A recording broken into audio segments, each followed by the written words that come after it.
Okay, I'm back. There was this concrete truck that my car was parked right over there. And he wanted to turn around right there and ask me to move my car. Okay, so where was I? I was talking about how we can design our own rules. You know, we find ourselves with a certain set of rules and triggers and feelings, but then we can also consciously design them by first becoming aware of what our own rules are, and then designing more life-supporting rules.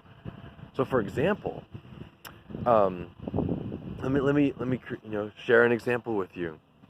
So my current rule would be like around the communication one. That's one that I felt a lot of pain around in my life. Is when I feel like I'm not being communicated with.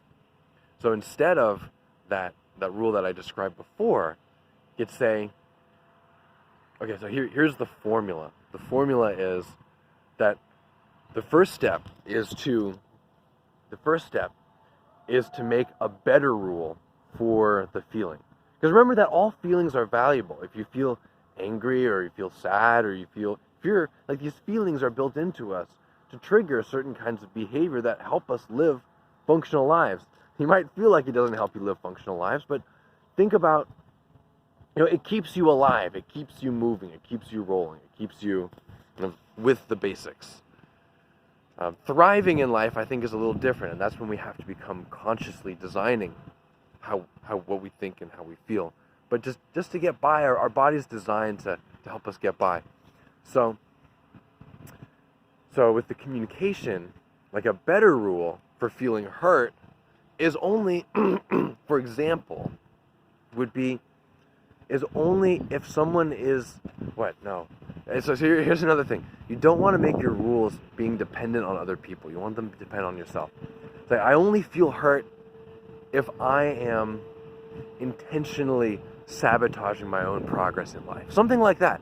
Like, why would I even let someone else's thought of me hurt me, I mean, it's easier to say than to do, but it kind of makes sense. So I only feel hurt if I'm trying to hurt myself, or if I'm trying to sabotage my own progress, or if I'm something that maybe it's not a perfect new rule, but it's a hell of a lot better than the previous one. And listen to the language too. Only if, instead of any time if. So these are concepts I might need to make more videos to unpack. But the design of the rules is significant.